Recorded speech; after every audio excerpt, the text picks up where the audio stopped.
Eh, Baik sahabat, eh, sahabat-sahabat di Instagram, saya sedang menunggu Bang Rusdi untuk bergabung di segmen ini, di segmen Inspirasi Bisnis Series. Tadi saya sudah menghubungi narasumber yang akan kita ajak untuk ngobrol bersama. Silahkan di invite, diajukan permintaan untuk live bareng Bang.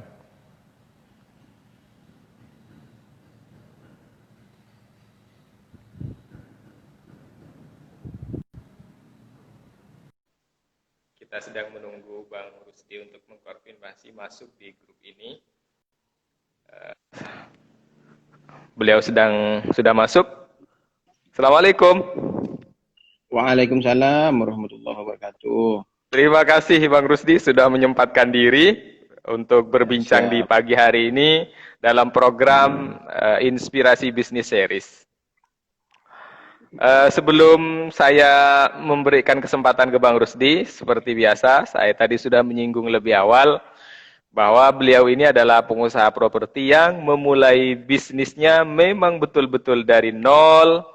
Ini adalah from zero to hero.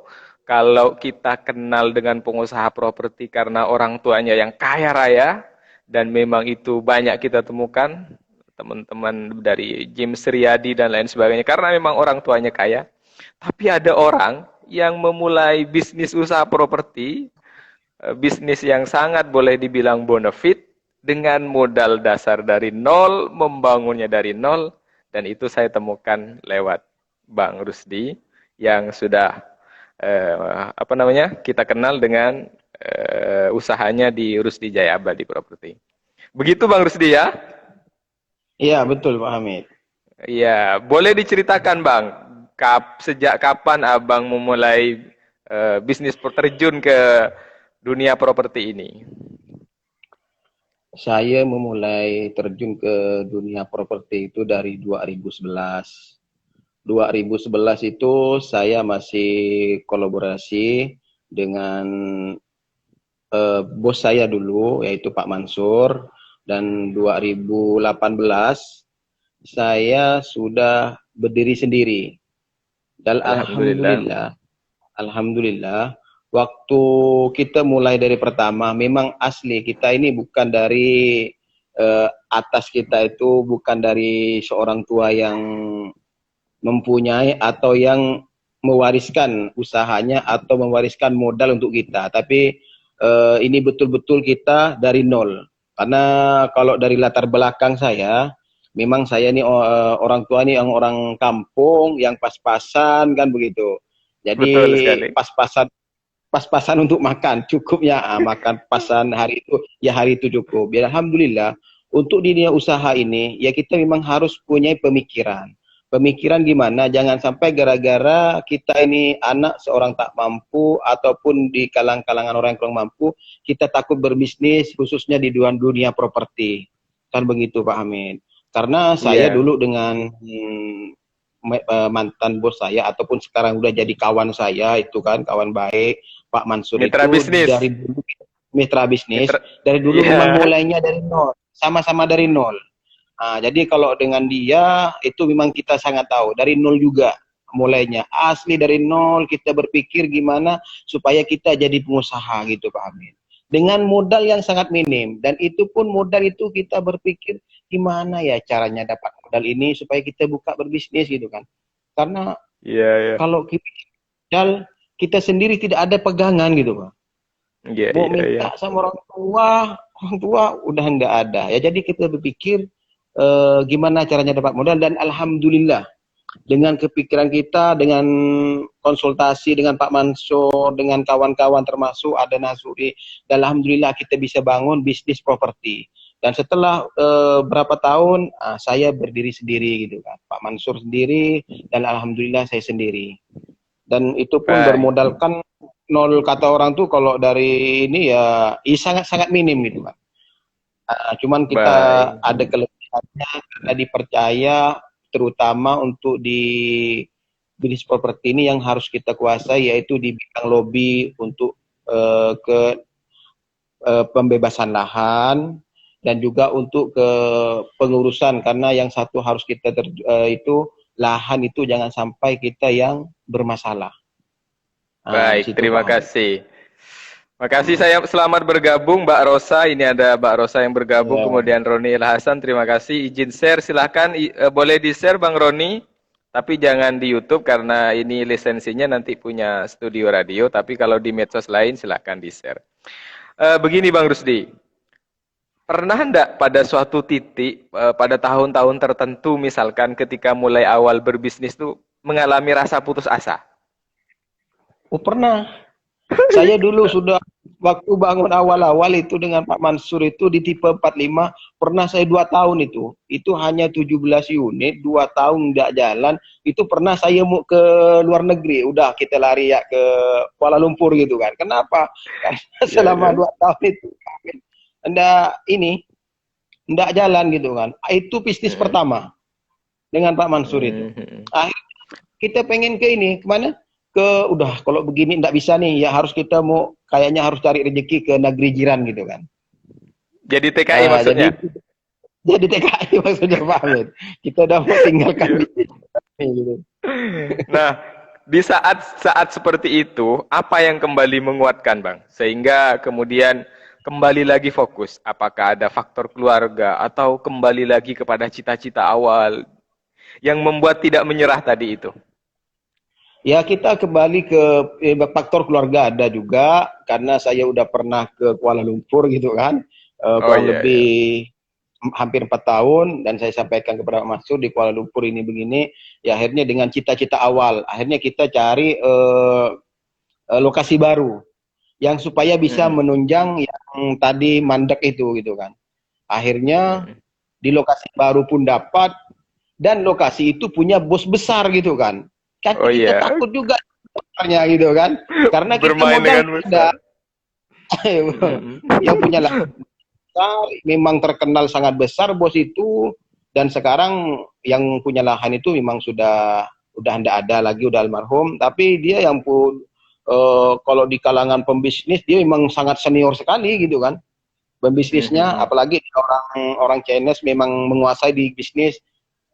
Dan di Mhm. situ kita berpikir ini lahan strategis, cuman yang punya ini bos besar, jadi kita pun takut-takut untuk nawarnya gitu.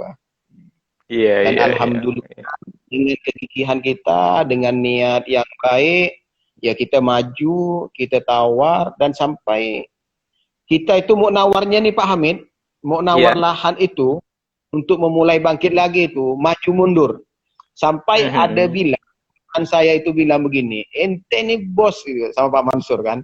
Pak Mansur waktu itu dengan Mhm. saya, ente nih bos, masa bos ndak mau nawar, takut katanya kan. Iya, Alhamdulillah iya. Pak Hamidnya kita tawar dengan harga yang kita mampu, dan pengusaha itu, lahannya itu, dia mengokekan gitu kan. Nah, setelah Mhm. oke, kita cara bayarnya gimana ini?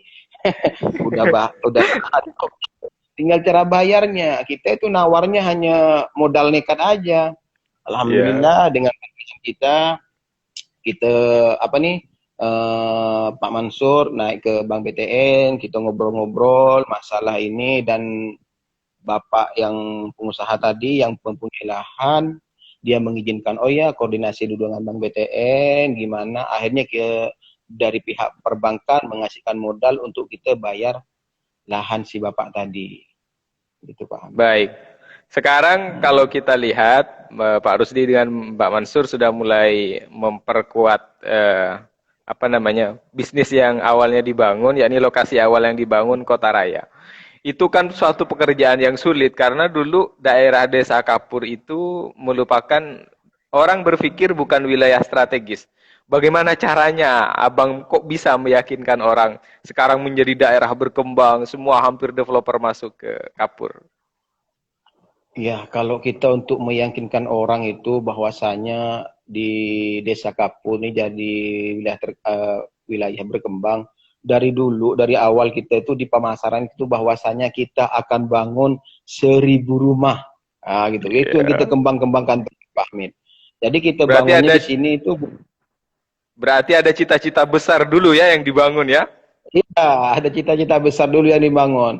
Walaupun waktu itu lahan yang kami bebaskan itu hanya dapat 43 unit. Kan begitu. Tapi Hmm. kami itu berpikiran yang positif bahwasanya akan banyak lahan di belakang kita dapat dan kita akan bangun 1.000 rumah. Dan di penjualan di market kami waktu itu di brosur ya memang kita sampaikan bahwasanya kita ini akan bangun 1.000 rumah di wilayah Desa Kapur di Komplek Kota Raya. Baik. Terima kasih sudah bergabung Kardila, ada Hikmah kalau tidak salah ini sama Bang siapa ini Fahmi.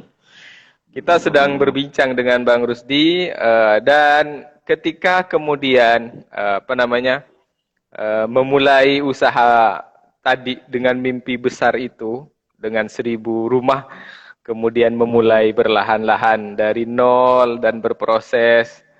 Ada enggak pernah dikucilkan oleh orang, Bang? Bahwa karena Oh, mimpinya terlalu besar orang ini, gila gitu atau gimana gitu.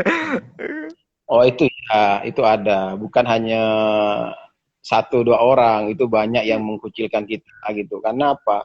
Karena berpikirnya, karena kita ini kan satu dari mungkin orang mikir itu modal nggak ada, kok cita-citanya setinggi langit kan begitu.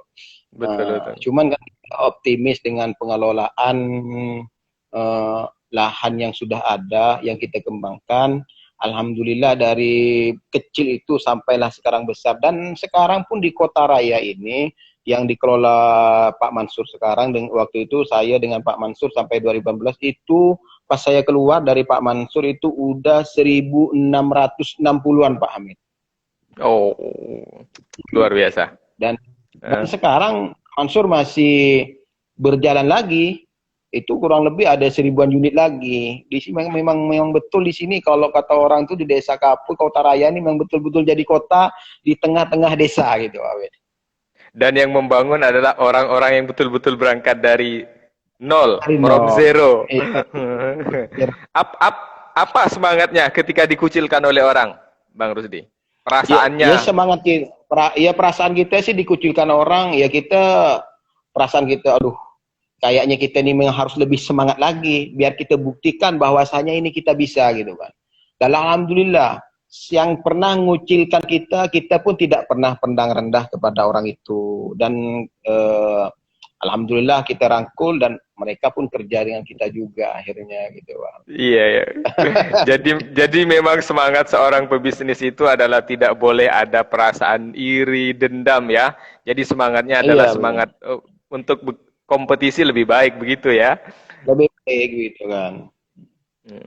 Bang Rusdi, kalau Bang Rusdi boleh ceritakan saat ini sudah bangun di mana saja di tahun 2020 ini dan berapa Kalau di unit? tahun 2000 dari tahun 2000 di tahun 2020 ini saya sendiri bangun di komplek Kikim Persada Residen. Nah, itu ada Mm-mm. 190 unit. Mm-mm. Di Desa Durian itu perbatasan antara Desa Durian dengan Desa Kapur, karena perbatasan itu juga perbatasan kecamatan. Tapi aksesnya lewat dari Kapur, ada juga yang lewat dari Desa Durian gitu Pak Hamid. Dan Mm-mm. untuk yang sudah diselesaikan oleh saya itu yaitu Komplek Nurul Huda Residen, itu ada 46 unit.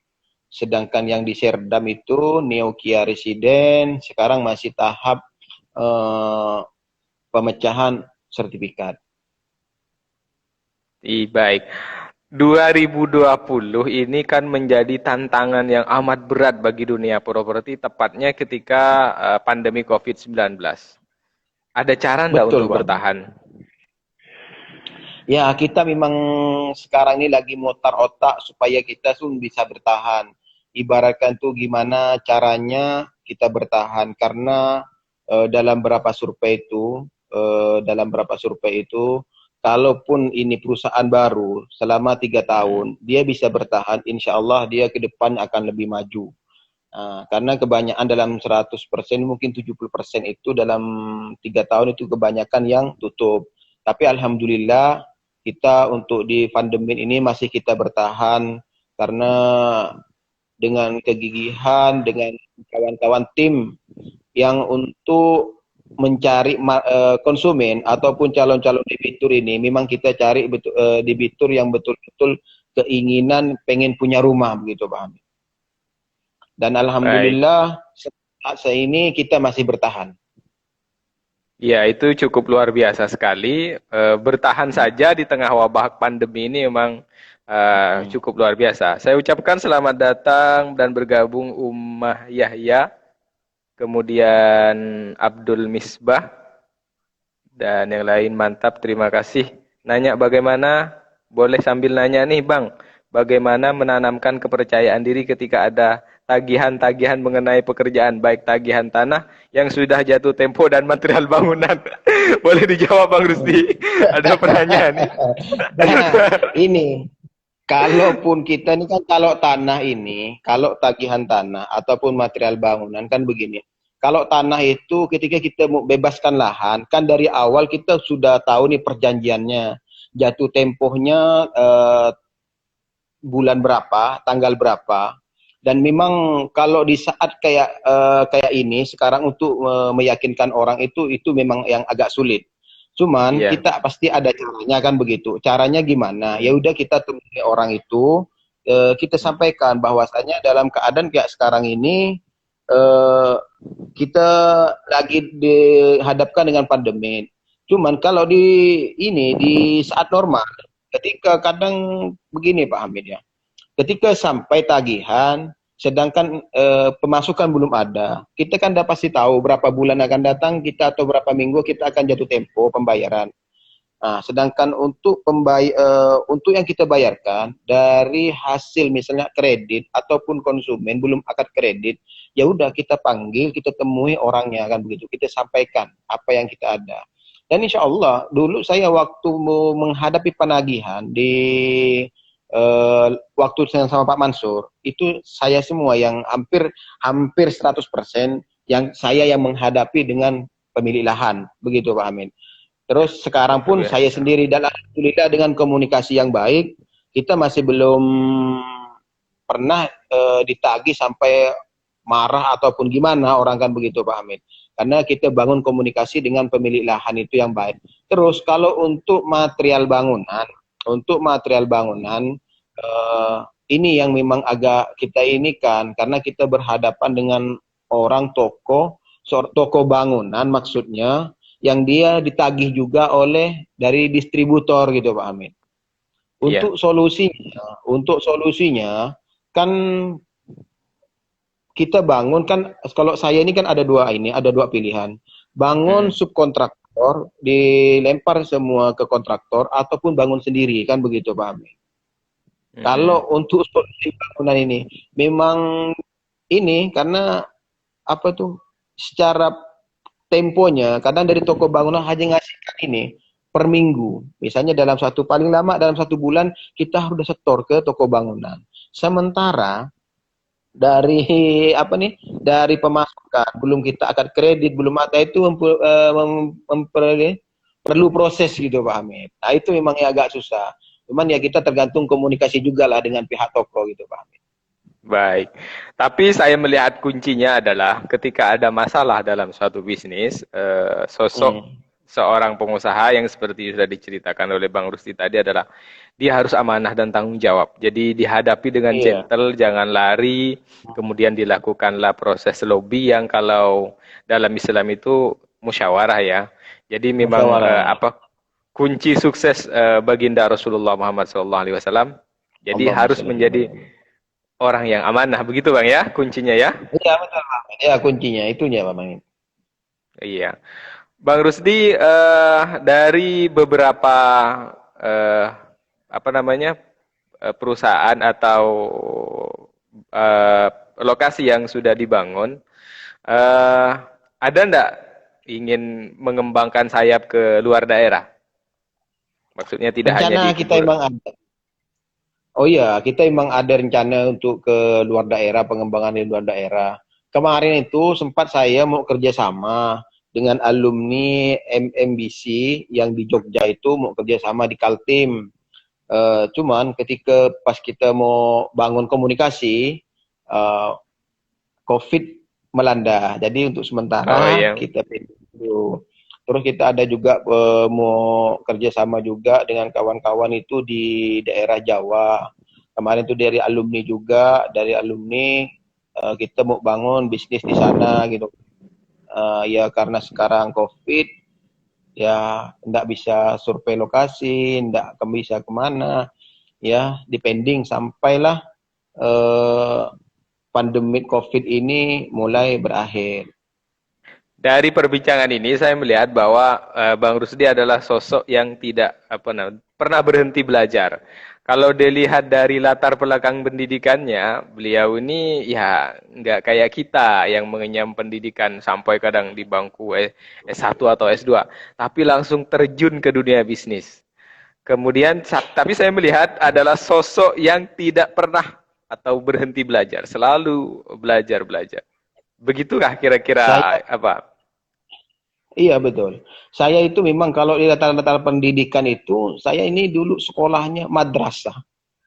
Kalau di sekolah kita. Jadi memang untuk pendidikan keilmuan ekonomi itu asli saya tidak ada. Cuman saya begini, kita harus belajar. Jadi untuk mencari ilmu itu tidak ada yang terlambat, Pak Hamid. Makanya ketika Iya, ada orang sudah belajar daripada orang-orang yang sukses, saya banyak iya. belajar itu kayak kemarin di Jogja itu dengan Pak Mardigu dan banyak kawan-kawan bisnis yang lain termasuk selalu ikut ininya Pak Mardigu, acara-acara live-nya Pak Mardigu gitu Pak. Kata kuncinya juga membangun relasi, Bang ya. Jadi tidak Iya, hanya besar diri tapi juga membangun relasi dengan orang lain ya. iya betul Pak Hamid. Jangan pula kita harus hanya membesar diri, tapi kita harus membangun relasi dengan orang lain. Dan prinsip saya begini Pak Hamid, kalaupun ada orang-orang yang nanya, selama ini alhamdulillah banyak, gimana caranya untuk kita bisnis properti? Sudah saya sampaikan, saya tidak akan menutup-nutupi apa yang saya tahu gitu Pak Hamid. Cuman kalau bertentangan dengan ilmu dia yang pernah dipelajari di mana di sekolahan atau di kuliahan, yaitu hak sampian. Cuman inilah yang saya kerjakan selama ini, gitu Pak Hamid. Hmm. Ya, apa tipsnya agar terus komitmen, Bang? Komitmennya agar terus Ya, kuat, tidak mudah. ya tipsnya ya kita memang gini, kita harus semangat dan kita harus fokus untuk bekerja, untuk mencapai cita-cita kita. Dan kita harus begini, boleh misalnya kita orang tua kita ataupun masa muda kita ini tidak punya, tapi jangan sampai anak-anak kita kayak dulu kan begitu, kayak kita waktu Bet- masih kecil dulu gitu. Betul. Ada dari Hikmah, Masya Allah, mulai saat ini saya penggemar Bang Rusdi deh. Wah, mantap. Jadi memang sosok nanti yang akan kita ulik, ini adalah penampilan pertama di Inspirasi Bisnis Series, karena kita memang betul-betul mencari orang yang penuh inspirasi dan itu kebanyakan bisnisnya dimulai dari nol. Jadi memang Bang Rusdi ini bukan keturunan pengusaha kaya raya, betul ya Bang ya? Iya betul Pak Hamid. Tapi sekarang sudah masuk dalam tahapan yang insya Allah orang kaya raya. Insya Allah. Amin, amin, amin. Iya, ya. Terima kasih. Kita sudah 30 menit ngobrol di Inspirasi Iya. Bisnis Series. Selanjutnya mungkin nanti kita akan berbicara lagi mengenai hal yang lain. Hari ini adalah kita berbicara soal bagaimana suka dukanya. Tadi Bang Rusdi sudah Iya, mulai bercerita dari awal hingga akhir. Terima kasih Bang Rusdi iya. ya. Iya, Pak Hamid. Sama-sama. Sukses untuk perusahaan Rusdi Amin. Jaya Abadi Propertinya. Amin. Mudah-mudahan terus menginspirasi dan saya mengucapkan terima kasih nih kepada teman-teman yang sudah bergabung. Insya Allah dalam kesempatan berikutnya Inspirasi Bisnis Series juga akan hadir dan tema berikutnya itu tentang prospek investasi tanah kafling di masa pandemi COVID-19. Terima kasih semuanya yang sudah bergabung. Mudah-mudahan terus kita sehat walafiat. Jangan lupa Amin. kita berfokus kepada mimpi kita seperti yang Bang Rusdi ungkap tadi bahwa kuncinya adalah fokus dan istiqomah. Jangan lupa meskipun kita berilmu itu, inti dari ilmu itu adalah diamalkan. Kan begitu kan Bang Rusdi ya? Diamalkan. Betul, Pak Hamid. Diamalkan. Meskipun lulusan madrasah, tapi kalau ilmunya diamalkan, insya Allah Diamalkan. barokah. Insyaallah. Amin. Terima kasih. Kita tutup dengan mengucap hamdalah. Alhamdulillahirabbil alamin. Wallahul muwaffiq ila aqwamit thoriq. Wassalamualaikum warahmatullahi wabarakatuh. Waalaikumsalam warahmatullahi wabarakatuh.